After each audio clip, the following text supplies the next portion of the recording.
Hello friends, hi. చూడండి, కందిపప్పు,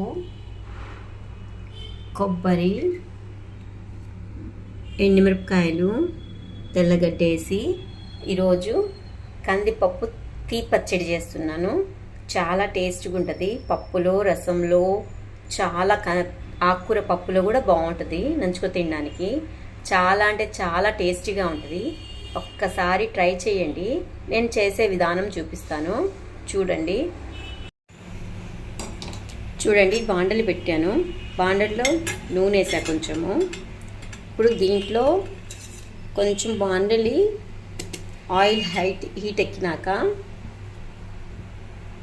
oil కానీ కొంచెం హీట్ ఎక్కితే మనం కందిపప్పు వేసేయాలి. దాంట్లో కందిపప్పు వేసి ఎర్రగా దోరగా వేయించాలి. చూడండి, నూనె కాగింది. కందిపప్పు వేస్తున్నాం. కొంచెం ఎర్రగా ఫ్రై చేసుకోవాలి.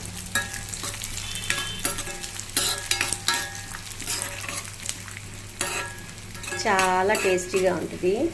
ఒక్కసారి ట్రై చేయండి. తింటే మళ్ళీ వదిలిపెట్టరు. చాలా బాగుంటుంది. చూసారా? కొంచెం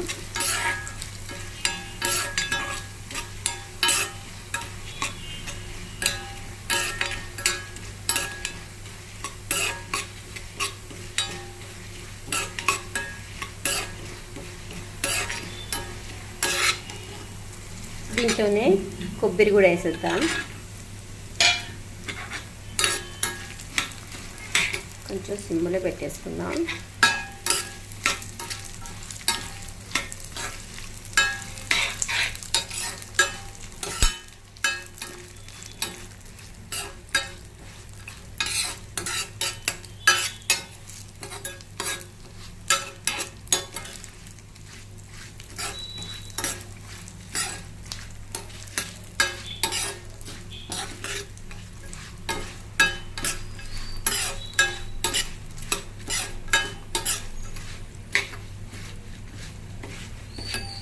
వేసుకొని ఎండుమిరపకాయలు ఉన్నాయి కదా, అవి కూడా వేసేసుకుందాం.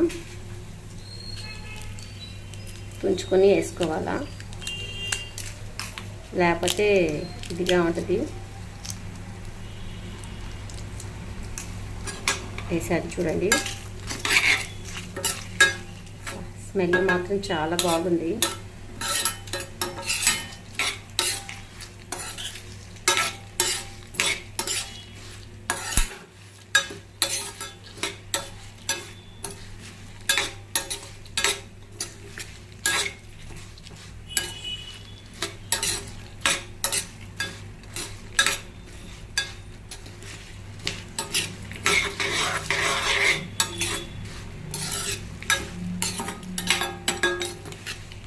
ఇది ఆఫ్ చేసేద్దాం. ఇది కొంచెం చల్లారాలా. చల్లారితే దీంట్లో తెల్లగడ్డలు, కొంచెం ఉప్పు వేయాలా. వేసేసి మిక్సీ చేసుకోవచ్చు. లేకపోతే నూరే బండి ఉంటే నూరితే ఇంకా టేస్ట్ వస్తుంది. అది లేదు కదా ఇప్పుడు. అది ఎవరో ఏమో ఎక్కడో పల్లెటూర్లలో అయితే ఉంది, ఇక్కడైతే లేదు. కాబట్టి ఇది చూడండి, చాలా బాగుంటుంది టేస్టీగా. ఒకవేళ మీకు నంచుకోవడానికి రసం చేసి ఏవైనా నంచుకోవడానికి ఏమి తోచినప్పుడు ఇదైనా ఇంట్లో ఉంటాయి కాబట్టి అన్నీ చేసుకోవచ్చు. టేస్ట్ చాలా బాగుంటుంది. ఒక్కసారి ట్రై చేయండి. ఇది చల్లారాలా. దీంట్లో ఉప్పు వేస్తున్నాను. చూడండి,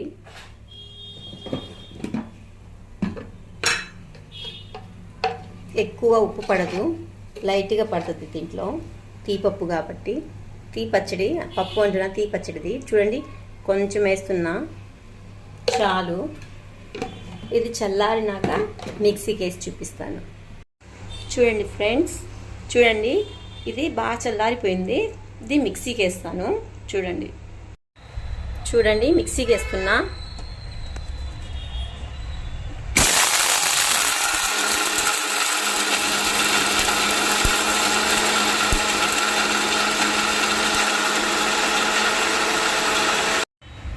చూడండి ఫ్రెండ్స్, బాగా తిరిగింది. ఇదిగోండి తెల్లగడ్డలు కూడా వేస్తున్నాం.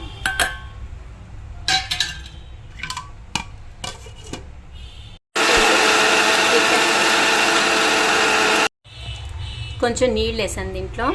ఇంకా మూత పెట్టేసి తిప్పేద్దాం.